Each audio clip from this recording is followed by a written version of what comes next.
सत्त श्री ओम सतनाम सत्साई। हे सत्संग प्रेमियों, हे साध संगत, हे भाई बहनों, कल के प्रसंग से आगे पुनः घट रामायण से उद्धृत तुलसी साहिब के वचन लेकर के हम उपस्थित हुए हैं। घट रामायण का संपूर्ण विवरण, संपूर्ण ज्ञान हम आपके लिए प्रस्तुत कर रहे हैं और आशा करते हैं कि यह ज्ञान आपको पसंद आएगा, जानकारी बढ़ाएगा और आपके चित्त को आनंद पहुंचाएगा। तुलसी साहिब के बारे में बहुत कम लोग जानते हैं, इसलिए यह दुर्लभ प्रयास हमने प्रारंभ किया है। ज्ञानी पंडित भेष सब परमहंस ब्रह्मचार, ये सब भूले शटमही करम भूप की लार। परमहंस वेदांत से ब्रह्म जो कहत लबार, पातंजल जोगी ठगे जगत मीमांसा लार। ज्ञानी वैरागी पंडिता शम्या लिखे निहार, और कहो का की कहो वहे भरम की धार। पंडित भूले वेद में शास्त्र पढ़त पुराण, ये गतिमति है काल की बूझे संत सुजान। पंडित बूझो वेद को देखो लखो पदसार, लार ग्रंथ पढ़ी के कहो ये सब झूठ पसार। अगम निगम से भिन्न है पंडित लखा न जाई, संत मिले कोई मेहरमी पल में देत लखाई। प्रस्तुत दोहों में संत की महिमा का वर्णन किया गया है और महिमा का वर्णन करते हुए कहते हैं कि सभी वेश धारण किए हुए ज्ञानी तथा पंडित जन, परमहंस तथा ब्रह्मचारी, ये इन्हीं सठ दर्शन में सभी भूल गए हैं। कर्म जीवन रूपी राजा की संशक्ति का तत्व है। कल हमने षट दर्शनों के बारे में बताया था। वेद वेदांत मीमांसा योग सांख्य आदि षट दर्शन हैं, 6 दर्शन हैं और उन्हीं के बारे में कह रहे हैं। वेदांत के द्वारा परमहंस जो ब्रह्म की बात कहता है वह लबार है। पातंजलि शास्त्र के व्याख्याता योगी ठग हैं। संसार की संशक्ति मीमांसा दर्शन है। ज्ञानी वैरागी पंडित ये सभी समय अनुसार परिस्थिति देखकर लिखते हैं और मैं किसकी बात कहूं, सभी कुछ भ्रम की धारा में है। सभी कुछ भ्रम की धारा है। पंडित जन वेद में स्वयं भ्रमित हो उठे। वे शास्त्र तथा पुराण का निरंतर पठन पाठन करते रहते हैं, किंतु इसे संतजन ही समझते हैं। सब कुछ गतिमति काल पर ही आश्रित है। हे पंडितों, इस रहस्य को समझो और इस संसार का रहस्य देखकर समझो। परम तत्व प्रेम के साधनात्मक ग्रंथों को पढ़कर सभी को बतलाओ कि वह साधना नहीं, झूठ का जाल है। वह परम तत्व आगम एवं निगमों में वर्णित तत्व से सर्वथा भिन्न है। पंडित तो उसे देख ही नहीं पाते।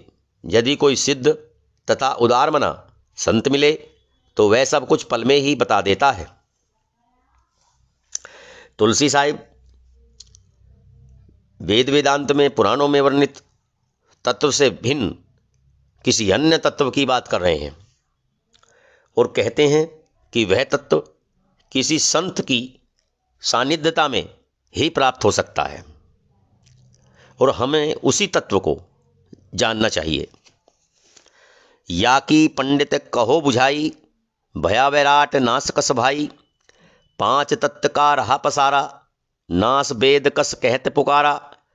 या को भाकी सुनावो लेखा, असवेदन कस कहीं विवेका, या की विधि बताओ भाई, जा मैं लेखा लगई बनाई, या की दिशा भिन्न भिन्न दीजे, पुनि घर गमन आपने कीजे, हम पर लय विधि कही बनाई, या की बूझ समझ में लाई, और अनेक भांति कहा लेखा, जवाब सवाल लखी कहु विवेका।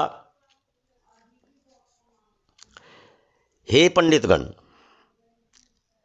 इस बात को समझाकर बताओ, वैराट तत्व का विनाश कैसे हुआ। सृष्टि में पांचों तत्वों का प्रसार रहा है, फिर वेद विनाश जैसी बात पुकार कर क्यों कह रहा है। इसका रहस्य मुझे कहकर सुनाओ। किस विवेक के अनुसार इस प्रकार के संकट की बात कही है। हे भाई, इस तरीके से यह बताओ ताकि बात सही सही लगे। इसकी दिशाओं को पृथक पृथक न करें और तब आप अपने अपने घरों को पधारें। हमने प्रलय की विधि बनाकर कही है और इसे सूझबूझ सहित तर्क संगत बनाया है। इसके अतिरिक्त अन्य अनेक विषयों का विस्तार सहित वर्णन किया है। हमारे प्रश्नों को समझकर विवेकपूर्वक बतलाओ। तुलसी साहब अपने सामने बैठे ब्राह्मणों को समझाकर कहते हैं कि हमें इन सभी प्रश्नों का सही सही जवाब दो। पंडित कहो विचार, वार पार पर चालक हो, वेद पुराण नहीं सार, अगम ज्ञान कस लखी सके। सृष्टि के इस पार मृत्युलोक और उस पार मुक्ति लोक का परिचय प्राप्त करके बताओ। वह वेद पुराण का सार तत्व नहीं है, वह तो अगम्य ज्ञान का विषय है। सामान्य रूप से वह कैसे दिखाई पड़ सकता है। संत मता सुनी यज्ञ अपारा, ब्रह्मा वेद ने पावई पारा, और विराट ठाट भगवाना, संत मता ऊनऊ नहीं जाना। संत रीति गति सबसे न्यारी, कही कही था के नीत पुकारी। तुमने वेद वेद ठहरावा, वेद नेति कई भेद न पावा। साकी ताही की करो बखाना, बूझ नहीं है तीम्र समाना। जल जल रहा कहो अस भाई, अस अस वेद कहे विधि गाई। जल तत रहा बूझी अस ज्ञाना, थल बिन जल के विधि ठहराना। संतों के अगम्य अपार मत को सुनकर ब्रह्मा तथा वेद भी पार नहीं प्राप्त कर सके। वैराट तो ईश्वर का ठाट बाट है, यह संतों का मत है, अन्य इसे नहीं जानते। संतों की ज्ञान रीति सबसे विलक्षण है, उसे लोग कह कह कर थक गए और अंत में उसे नेति के नाम से पुकारा। आप लोगों ने वेद को वेद बताया है और यह वेद उस अगम्य तत्व को नेति नेति कहता है और उसे इसका रहस्य ज्ञात नहीं हो सका है। साखियां उसी का वर्णन करती हैं, किंतु श्रोता के हृदय में अंधकार समाया रहता है, अतः वह ज्ञान सूझता नहीं। एकमात्र जल ही जल था ऐसा वेद गाकर कहते हैं, किंतु हे भाई, ऐसे ज्ञान को समझो कि केवल एक तत्व जल ही कैसे रहा होगा। बिना स्थल में जल को किस प्रकार स्थापित किया जा सकता है। ऐसी बूझ विचार, लार तत् जल थल रहा, जल थल तत् मझार, दुई तत्व के जीव शिव रहा है। इस प्रकार से समझो और विचार करो कि मूल तत्व जल एवं स्थल था, लेकिन यह भी समझ लो कि जल तथा स्थल इन दो तत्वों के बीच ही संपूर्ण जीव निवास करते हैं। अतः निष्कर्ष रूप में जल एवं थल के साथ समस्त जीव उस समय थे। आगे संवाद माना, नैनू और श्यामू पंडितों के साथ तुलसी साहिब का चल रहा है और आगे भी चलता है। 9 लख जीव जाति जलमाई, पृथ्वी लाख 27 भाई, ये सब जल थल जीव समाना। अक्षय वृक्ष कस रहे भगवाना, थल बिन वृक्ष रहा कस भाई। बिन थल वृक्ष वहाँ जलमाई, और जीव जल माही रहाई। अस भगवान रहे उनमाई, थल बिन वृक्ष कौन विधि रहिया। अक्षय वृक्ष जुन पुनि जल में भैया, और जीव रहे जलमाई। तस भगवान रहे ते ठाई, ब्रह्मा वेद कहाँ तब राखा, जल में कागज रहे न आका। पुनि आगे का कही विवेका, तेही पीछे भयो कस कस लेखा। हमरे मन में संशय आई, सो नैनू तुम कहो बुझाई। 9 लाख जीव जातियां जल में रहती हैं। पृथ्वी पर 27 लाख लोग रहते हैं। 27 लाख जातियां योनियां रहती हैं। ये सभी जल थल के जीव समान हैं। फिर भगवान अक्षय वट के वृक्ष पर कैसे रहे? हे भाई, बिना स्थल के वह वृक्ष कहाँ था? यदि स्थल न होता तो वृक्ष जल में बह जाता और अनेकानेक जीव जल में रहे होंगे। भगवान इनकी भांति क्यों नहीं जल में रहे? उस जल प्लावन की समग्रता ने ब्रह्मा ने वेदों की रक्षा कहाँ की? जल में कागज कभी साबुत नहीं बचता, क्योंकि वेद तो कागजों पर लिखा गया होगा। हे पंडितों, पुनः आगे भी बात समझो। उस आगे घटित होने के बाद पीछे की घटनाओं का क्या प्रमाण है? ये हमारे मन के संदेह हैं। हे नैनू पंडित, तुम इसे समझा कर बताओ। अब नैनू पंडित जवाब देते हैं। ऐसी वेद कहत गोहराई, शास्त्र पुराण कहे सब गाई। जैसा हमने बताया है उसे वेद भी बुला बुला कर बताता है, और इन सब का गायन शास्त्र पुराण आदि भी करते हैं। जल में कागज रहा न होई, परलय महाई बचा नहीं कोई। परलय ब्रह्मा बचा न भाई, ये वेदन कस कस घोराई। जल में कागज नहीं रहा होगा, प्रलय के समय क्या ये सब कुछ भी नहीं बचा होगा? हे भाई, प्रलय में ब्रह्मा भी नहीं बचा होगा, फिर ये वेद क्यों? ये बातें पुकार पुकार कर हम कहते हैं। श्वासा माही वेद तब रहिया, तिन सब यह वर्तंत सुनैया। प्रलय के समय ब्रह्मा की श्वास में वेद था और उसने प्रलय से संबंध यह सारा वृत्तांत सुनाया है। श्वासा पवन तत्व जब भयऊँ, पवन तत्व जीव जग सब रहूँ। तुम तो कहो पवन तत्नासा, जल पुनि पवन तत्र हा बासा। कस वैराट कहो तुम नासा, पानी पवन रही पुनि श्वासा। आई श्वास कस बिना आकाशा, या की भाको भेद खुलासा। बिना आकाश श्वास नहीं आवे, या की विधि हम प्रकट सुनावे। देखो निरखे गगन को भाई, जैसे श्वास सिमिट सब आई।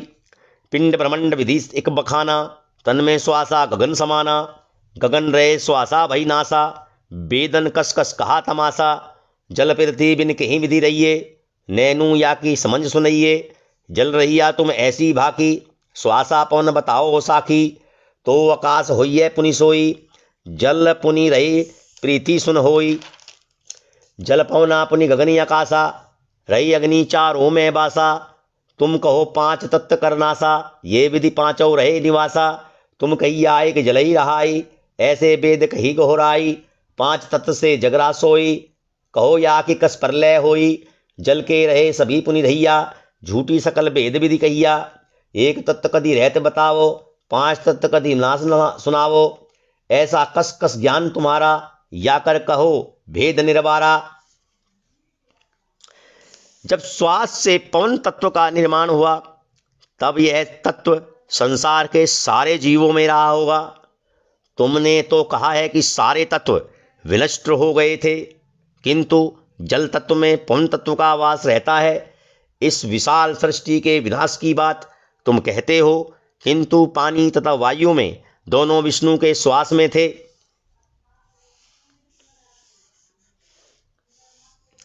बिना आकाश के श्वास कहाँ से आएगी? इसका रहस्य स्पष्ट करके बताइए।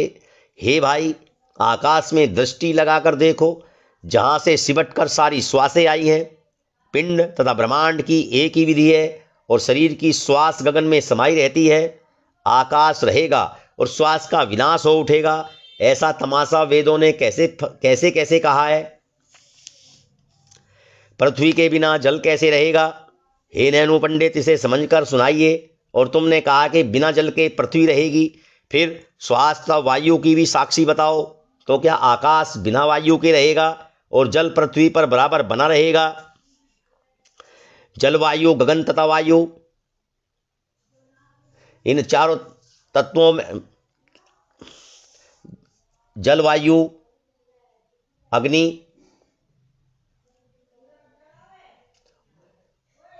और पृथ्वी, इन चारों तत्वों में अग्नि का निवास रहता है। तुम कहते हो प्रलय में पांचों तत्वों का विनाश हो उठा था, किंतु पांचों इस प्रकार निवास करते हैं। तुम कहते हो अकेले जल ही रहता है, ऐसा वेद पुकार कर कहता है। पांचों तत्वों से यह समग्र संसार संयुक्त रहा है। तुम बताओ इसका प्रलय कैसा होगा? जल के रहने पर पुनः सभी रहेंगे, और इस प्रकार वेद की संपूर्ण विधियां झूठी हैं। तुम अकेले एक तत्व का कभी रहना बताते हो, और यह भी बताते हो कि कभी पांचों तत्वों का विनाश होता है। इस प्रकार का तुम्हारा यह ज्ञान कैसा है? इसके रहस्य का तुम निवारण करो। अब श्यामा पंडित जवाब देते हैं, पांच तत्व पांचों में जाई, मरना जीना ना कुछ भाई। जल में जल, पवन में पवना, गगन में गमन, अग्नि में अग्ना, पृथ्वी पृथ्वी में जाई समानी। ऐसे पांच तत्व अलगानी। पांचों तत्व पांचों में जाकर विलीन हो जाते हैं। न मृत्यु है न जन्म है। जल में जल, वायु में वायु, आकाश में आकाश और अग्नि में अग्नि, पृथ्वी में पृथ्वी समाविष्ट हो उठते हैं। इस प्रकार पांचों तत्व अलग अलग हैं। तुलसी साहेब फिर प्रश्न करते हैं, ये पांचों पांचों में रहिया, पुनि पुनि नाश की विधि भैया। अंडा नसी तत्व कहाँ समाना, ताका हमसे कहो ठिकाना। कहिए तत्व कौन उपजाई, इनकी आदि कहाँ से आई। जब ही ठाट बैराट नसाना, तब तत् रही कहो कौन ठिकाना। कहो तत् पाँच पाँच में जाई, मरण जीवन और कुछ नहीं। पुनीते ही पाप पुण्य बतलावा, तुम कहो कि दीन दस तस पावा। तीर्थ वर्त शुभ कर्म बतावा, कहो उन्हें पुनि कस कस पावा। पांचों तत्व पांचों में जाई, पाप पुण्य को कौन भुगाई। जग करे सो स्वर्ग जाई, पांच तत्व तो रहे न भाई। पांच तत्व पांचों में जाई, स्वर्ग भोग कहो कौन कराई। नैनु श्यामा पांडे भाई, या की विधि बर्तन सुनाई। ये सब जवाब बताओ भाई, तब तुम हमसे जाने पाई। नैनु मन में गुण विचारा, या को कहो करो निर्वारा। बुद्धि चित मन में कछु नहीं आवा, बुद्धि चित ज्ञान बहुत दौड़ावा। एक जवाब साप नहीं दीना, बुद्धि गई मानो मतिहीना। बोले न जवाब कांप अस आई, या की कौन विधि समझ आई। जोन जोन बर्तंत सुनावा, तोन तोन तो सुपने नहीं पावा। जब ये पांचों तत्व पांच तत्वों के रूप में रहते हैं कि उनका पुनः नाश किस प्रकार से होता है, ब्रह्मांड नष्ट होकर कहाँ समाता है। हे पंडित, उसका ठिकाना हमें बताएं। बताइए कि इन पांचों तत्वों को कौन उत्पन्न करता है, इनका आदि स्वरूप कहाँ से आया है। जब इस विराट सृष्टि का समग्र स्वरूप नष्ट हो उठा, तब बताओ ये तत्व किस स्थान पर रहेंगे। तुमने कहा है कि पांचों तत्व में विलीन हो जाते हैं, जन्म मृत्यु और कुछ भी नहीं है।